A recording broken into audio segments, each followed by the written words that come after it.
Hello everyone. Today I want to talk about developing influence. And if you're someone who wants to be a leader one day and you want to lead big teams and you want to be an effective leader and you'd like to do it long term successfully and you want to make six figures or more as a leader, these kinds of principles are very important to learn. Because if you don't and you want to move up in your current job to leadership role, there's going to be someone out there is developing these traits, these qualities, these abilities, and they're most likely to get the position before you are, right? So you got to prepare yourself. Like John Wooden says, when opportunity comes, it's too late to prepare. So here's a way of preparing for when those opportunity comes, right? So first of all, let's start off with what John Maxwell says about leadership. He says that leadership in its most basic form is influence. So your ability to develop influence, once again, is going to be an ability to be an effective leader. So I got 3 points I want to get across. So the first one is this quality of charisma. So charisma, the definition is charisma is a charm that could inspire devotion in others. Right? So I'm going to give this example that I really like, the story I came across from two gentlemen, political rivals from 200 years ago.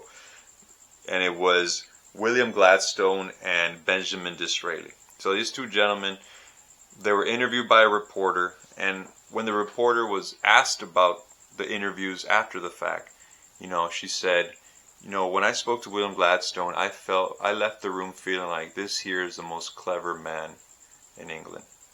He said, when I left the interview with Benjamin Disraeli, I left feeling like I was the most clever woman in England. Right, so what's the difference there? The difference is someone who took the time to use that space to let the reporter and anyone who's going to acknowledge how good they are, how great they were, right? How smart they were. Over here, this other gentleman used that space to help, use that time and space to help that other person, the reporter in this case, leave the room feeling more valuable, more secure about themselves, right? More elevated state of, like she said, I felt like the most clever woman in England, right? So that there is the ability to use charisma to develop influence with someone else. All right, so number two. Number two is something I think everyone should take the time to look up, and it's President Lyndon Johnson's 10-point formula for success. Lyndon Johnson's 10-point formula for success. Everyone should look this up. That alone is a template for developing influence. But I give you 3 important ones from there. The first one is learn to remember names. And Dale Carnegie, in his book, How to Win Friends and Influence Others, first rule is learn people's names. Dale Carnegie said that the sweetest sounding word in the English language to a person is their own name, right? So you have to leverage that. And an inefficiency in this area shows a lack of interest. The fact that as a leader you're not willing to take the time to learn the names of the people that are on your team, that is a bad start. You're off to a bad start. You can't develop influence with someone you don't even know their name, right? So you have to start there. Number 2 is be a comfortable person to be around. Don't be a strain to be around you. What does that mean? Don't be negative all the time. Don't be criticizing everything. Don't find all the negativity and everything around you, right? Complaining all the time. No, be a positive, be someone who's comfortable to be around, someone who's easygoing, sense of humor, right? Easy to be around. Okay, third one I want to give you from Lyndon Johnson's 10 points is practice liking people until you learn to do so genuinely.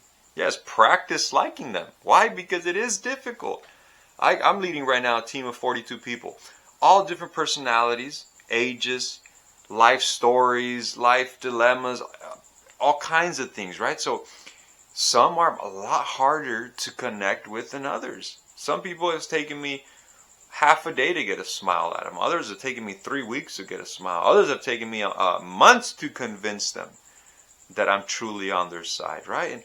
And you're going to get the whole spectrum. But once again, if your goal is to develop influence, if your goal is to be an effective leader, you want to get paid well doing it, you have to be the one who practices liking the other person. Even if the other person is hard to like, you have to practice liking them. And you will genuinely do so with time. With me now, I've been in a leadership role for 8 years now. Those 8 years reading books and books and books, practicing what I was reading, and now acquired the ability to connect with people, even with the most difficult ones, right? But it wasn't easy at first. It still isn't at times, but practice makes perfect, right? Right, last thing.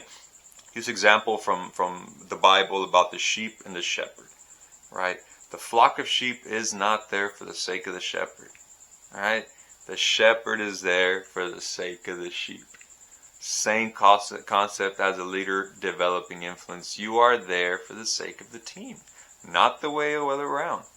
And I know a lot of us have had those examples of managers we had above us or leaders we worked for in the past that they showed you that leadership was a self-serving role, right? Well, I'm here to tell you that's a lie.